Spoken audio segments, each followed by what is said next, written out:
नमस्कार, मैं हूं नीरज मेहरा और आप देख रहे हैं जनता की आवाज लोक टुडे। राजस्थान में हाल ही हुए जिला परिषद और पंचायत समिति के चुनाव में भारतीय जनता पार्टी ने बाजी मार ली है। सत्ताधारी कांग्रेस पार्टी को बीजेपी के मुकाबले कई सीटों पर हार का सामना करना पड़ा है। 21 जिलों में हुए इन चुनाव में भारतीय जनता पार्टी की जीत से भारतीय जनता पार्टी के राष्ट्रीय नेता जेपी नड्डा से लेकर प्रकाश जावड़ेकर तक तमाम नेताओं ने खुशी जाहिर की है। प्रदेश अध्यक्ष सतीश पूनिया के नेतृत्व में लड़े गए चुनाव में भारतीय जनता पार्टी के जिला परिषद सदस्य विजयी रहने में कामयाब रहे हैं। अब तक कयास इस बात के लगाए जाते थे, अब तक धारणा यह रहती थी कि जब जब प्रदेश में जिस भी पार्टी की सरकार होती थी, पंचायत समिति चुनाव में, जिला परिषद चुनाव में उसी पार्टी के प्रत्याशी जीतते थे। 21 जिलों में जिला प्रमुख और प्रधान के लिए चुनाव होने हैं।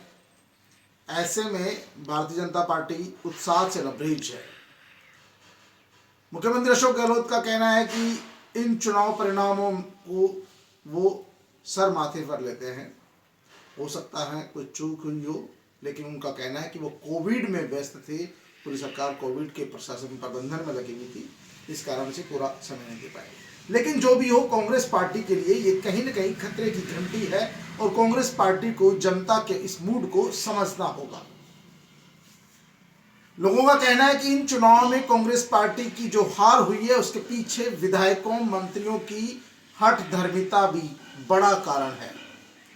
विधायकों का जनता के बीच नहीं जाना।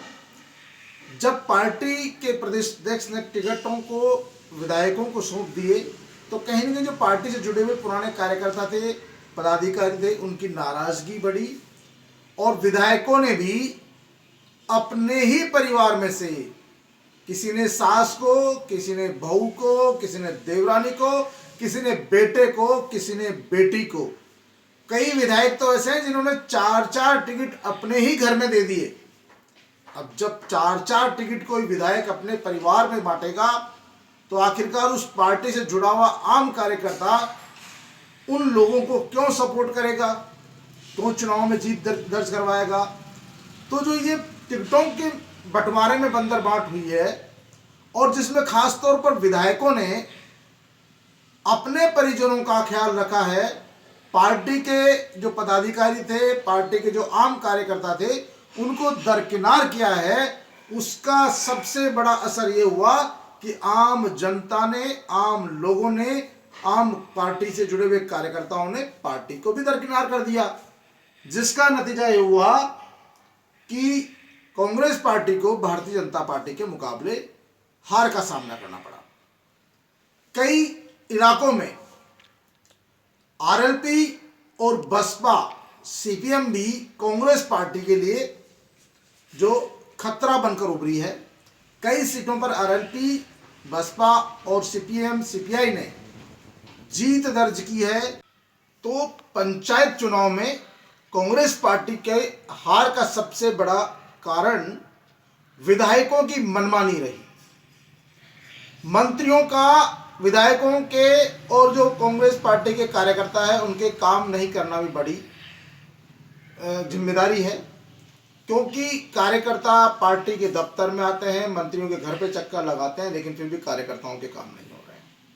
कार्यकर्ताओं का खुला आरोप है। अभी 2 दिन पहले ही विधायक इंदिरा मीणा ने साफ तौर पर, जो पीसीसी चीफ भी है और शिक्षा मंत्री भी है, गोविंद सिंह डोटासरा पर आरोप लगाया कि वो कितनी बार ज्ञापन देने आए, कितनी बार आपसे निवेदन करने आए, आखिरकार काम कब होगा।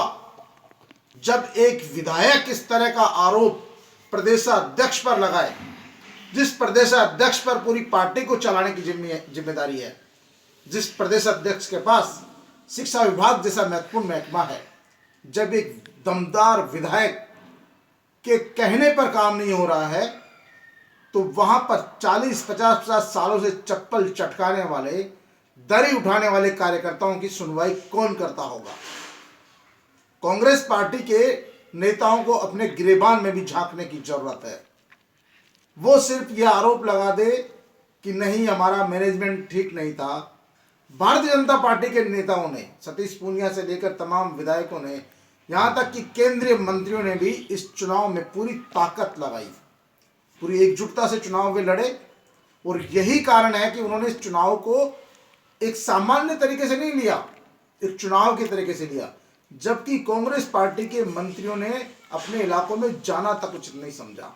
विधायकों ने टिकट तो बांट दिए अपने लोगों को, लेकिन उनको सिर्फ और सिर्फ अपनी फिक्र थी, दूसरों की फिक्र नहीं थी। यही कारण है कि जिला परिषद और पंचायत समिति चुनाव में कांग्रेस पार्टी की भारतीय जनता पार्टी के मुकाबले में हार हुई है। और इस हार की समीक्षा करनी होगी और कांग्रेस पार्टी के लिए एक खतरे की घंटी भी है। कांग्रेस पार्टी को समझ लेना चाहिए कि आने वाले नए साल में जो 3 विधानसभा सीटों पर उपचुनाव होने वाले हैं, उन सीटों पर कांग्रेस पार्टी को सोच समझ कर काम करना होगा। उससे पहले अपनी कार्यशैली में सुधार करना होगा, वरना तो कांग्रेस पार्टी के लिए आने वाला समय जो है बहुत ही घातक और खतरनाक है। ऐसे में कांग्रेस पार्टी को, कांग्रेस पार्टी के नेताओं को आत्ममंथन करने की जरूरत है।